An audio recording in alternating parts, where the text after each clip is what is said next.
बच्चों, हमारे YouTube channel brilliant coaching centre में आपका स्वागत है।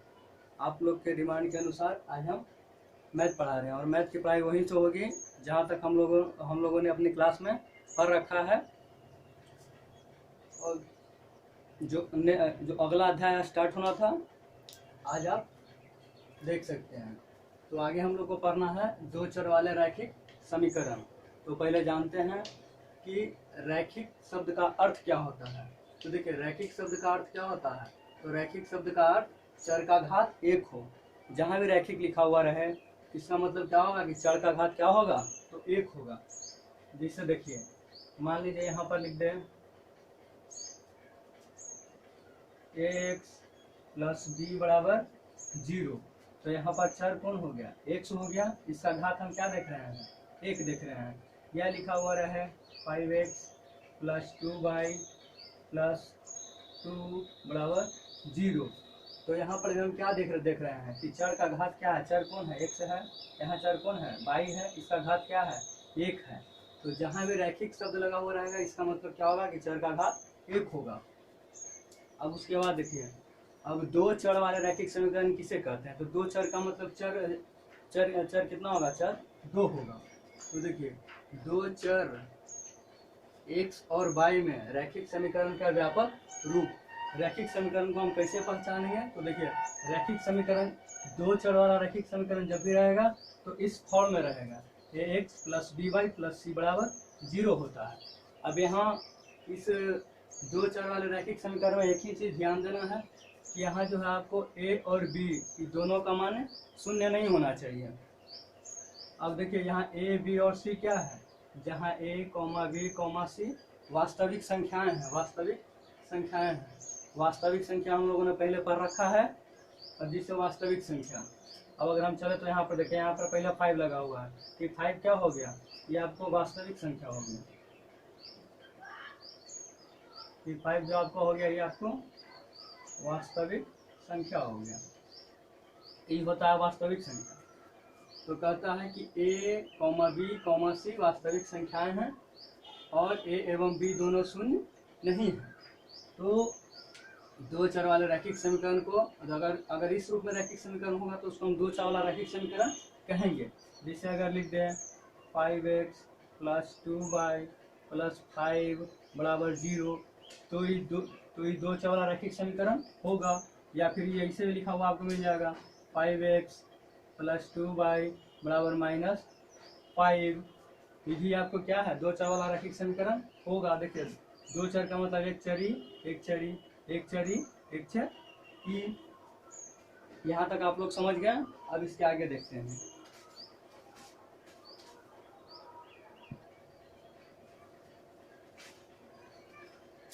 आप देखिए, दो चर वाले रैखिक समीकरण के बारे में हम लोग जान गए कि दो चर वाले रैखिक समीकरण कहेंगे किसको, a x plus b y plus c बराबर जो 0 के रूप में होगा क्या होगा, दो चर वाला रैखिक समीकरण होगा।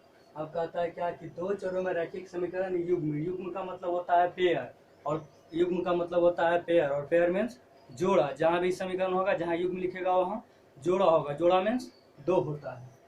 तो देखिए, दो चर एक्स और वाई में रैखिक समीकरण का व्यापक रूप।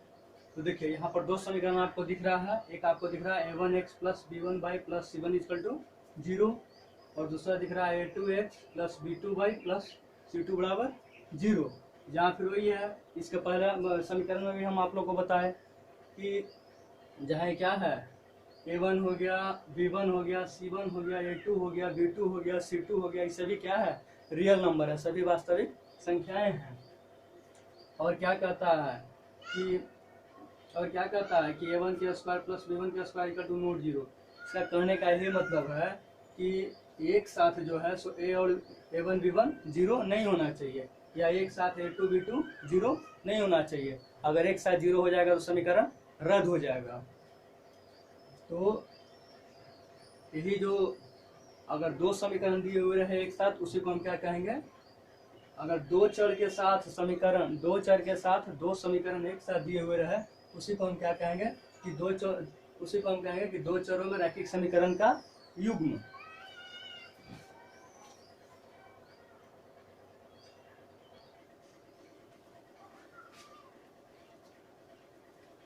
तो देखो अब चैप्टर, तो देखो चैप्टर स्टार्ट करने के पहले हम लोग पूरे थ्योरी को समझ लेंगे, उसके बाद चैप्टर स्टार्ट करेंगे। तो देखिए अब इस चैप्टर में आपको पूछता है, आपको दो चर रैखिक समीकरण का युग्म दे देगा और पूछेगा कि इसका कितना हल होगा। तो उसका कितना हल होगा, उस हल को हम कैसे निकालेंगे, तो उस शर्त के हिसाब से निकालते हैं। जब हम सॉल्व करेंगे तो देखिए दो समीकरण इस रूप में आपको दिए हुए रहेगा। जब हम हल करेंगे तो हल करने के बाद अगर a1/a2 equal to note b1/b2 अगर इस फॉर्म में आ जाए तो उस समीकरण युग्म का केवल क्या होगा, एक और केवल एक हल होगा। तो जिस समीकरण युग्म का केवल एक और एक हल होता है, एक और केवल एक हल होता है, उस समीकरण युग्म को हम क्या कहते हैं, तो अविरोधी कहते हैं या अद्वितीय हल कहते हैं। अद्वितीय या अविरोधी हल हम किसको कहेंगे, तो जिसका एक और केवल एक हल होगा। और देखिए जो ग्राफीय निरूपण है कि हम लोग को इसका जरूरत बाद में पड़ेगा, लेकिन साथ में इसको जान लेते हैं कि जिसका एक और केवल एक हल होता है उसको हम क्या कहते हैं, प्रतिच्छेदी रेखाएं कहते हैं। या जो अविरोधी होगा वो क्या हो जाएगा, प्रतिच्छेदी रेखाएं होगा। और प्रतिच्छेदी रेखाएं के मतलब क्या होता है, तो दो रेखाएं, देखिए एक रेखा ई और एक रेखा ई, दो रेखाएं एक बिंदु पर, दो रेखाएं क्या करती है, एक बिंदु पर एक दूसरे को काटती है, तो उसी को हम क्या कहते हैं, प्रतिच्छेदी रेखाएं कहते हैं। अब आगे देखिए, अब कब जो है इस समीकरण युग्म का अनगिनत हल होगा, यानी अनेक हल निकलेंगे। तो कब निकलेंगे, जब a1/a2 बराबर b1/b2 बराबर c1/c2 होगा। अगर इसको इस फॉर्म में अगर हम सॉल्व करेंगे, सॉल्व करने के बाद अगर सब बराबर हो जाएगा तो उस समीकरण का क्या होगा, अनगिनत हल होंगे। तो जिसका अनगिनत हल होता है उसको हम क्या कहते हैं, उस युग्म को हम क्या नाम देते हैं, तो आश्रित या अपरिमित रूप देते हैं। और जिसके अनगिनत हल होते हैं उसको हम क्या कहते हैं, जिसके अनगिनत हल होंगे, जब ग्राफीय निरूपण उसका हम निकालेंगे तो रेखाएं जो बनेंगी वो क्या बनेगी, वो आपको संपाती रेखाएं बनेगी, इस तरह की रेखाएं बन जाएगी, इस तरह की रेखाएं बन जाएगी। अब आगे चलिए, अगर फिर जो है सो a1/a2 बराबर b1/b2 equal to not c1/c2, यानी a1/a2 बराबर b1/b2, ये दोनों बराबर तो हो लेकिन ये बराबर नहीं हो, तो उस कंडीशन में क्या होगा, उस समीकरण का कोई हल नहीं निकलेगा, उस समीकरण का कोई हल नहीं निकलेगा। और जिस समीकरण का कोई हल नहीं निकलता उसको हम क्या कहते हैं, उस युग्म को हम क्या कहते हैं, विरोधी युग्म बोलते हैं। और जो विरोधी युग्म होता है उसका ग्राफीय निरूपण क्या होता है, तो उसका जो ग्राफीय निरूपण कीजिएगा तो उसकी रेखाएं क्या होगी, समानांतर होगी। और समांतर के मतलब क्या, समान अंतर। देखिए दोनों के बीच में समान अंतर है, इसी को हम क्या कहते हैं, समांतर रेखाएं बोलते हैं। तो ये आप समझ गए होंगे। अब इस पर एक दो हम एग्जांपल देते हैं, फिर आपको और अच्छी तरह समझ में आ जाएगा।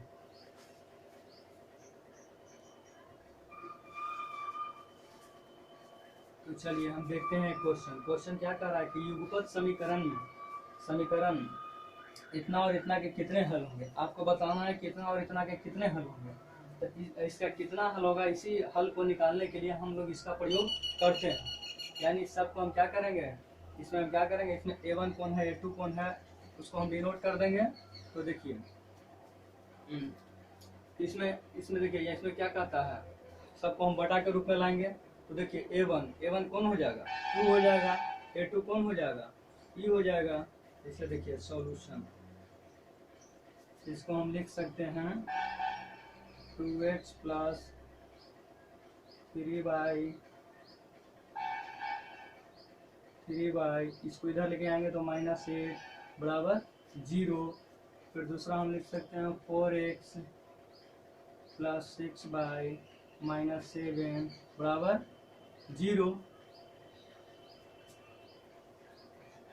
अब इसको हम इस फॉर्म में लाएंगे, इसमें a1 कौन होगा, तो 2 होगा, a2 कौन होगा, 4 होगा, बराबर 4।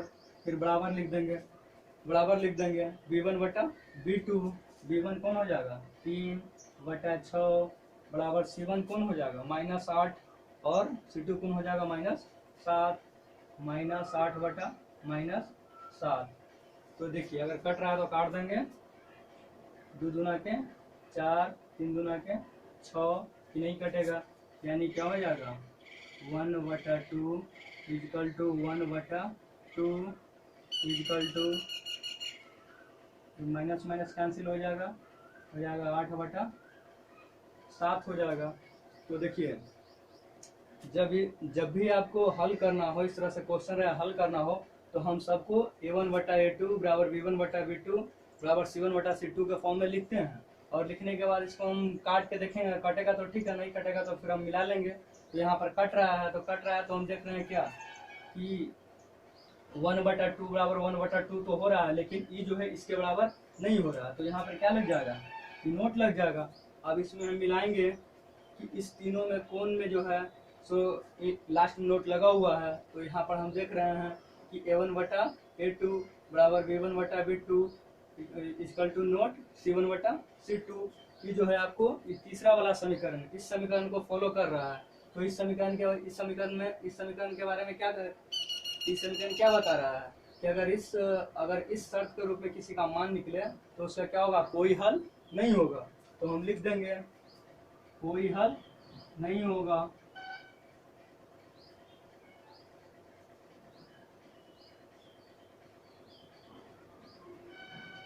हल नहीं होगा।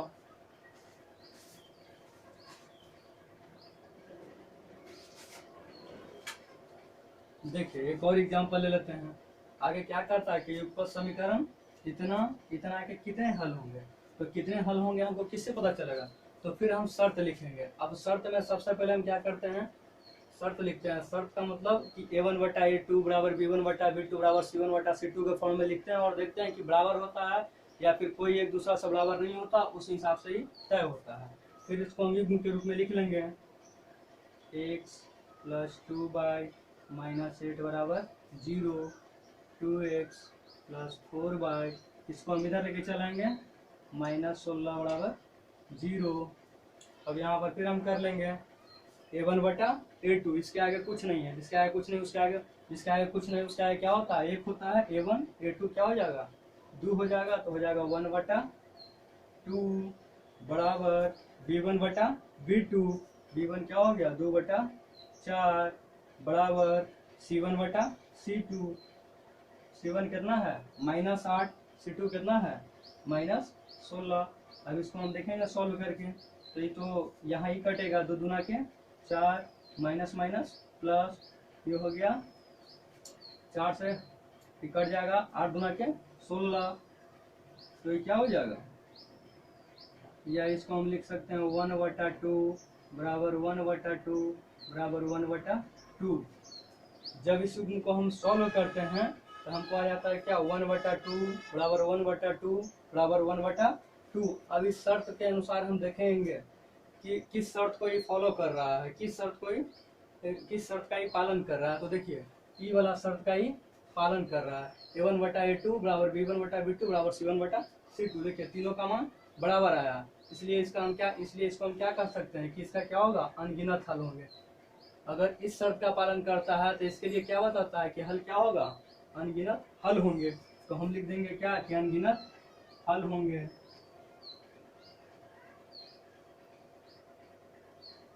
अनगिनत हल होंगे। पहले हम लोग थ्योरी को अच्छे तरीके से समझेंगे और आप लोग घर पर मेहनत करके इसको समझने का प्रयास कीजिए। फिर भी कोई दिक्कत होता है तो कमेंट कीजिए या फिर व्हाट्सएप पर मैसेज कर दीजिए। इसके बाद हम लोग चलेंगे चैप्टर पर चलेंगे, और जिस बुक से हमारे अपने कोचिंग में पढ़ाई होती है उसी बुक से हम आपको सारा क्वेश्चन सॉल्व करवा देंगे। फिर हम लोग मिलते हैं अगले वीडियो में, तब तक के लिए धन्यवाद।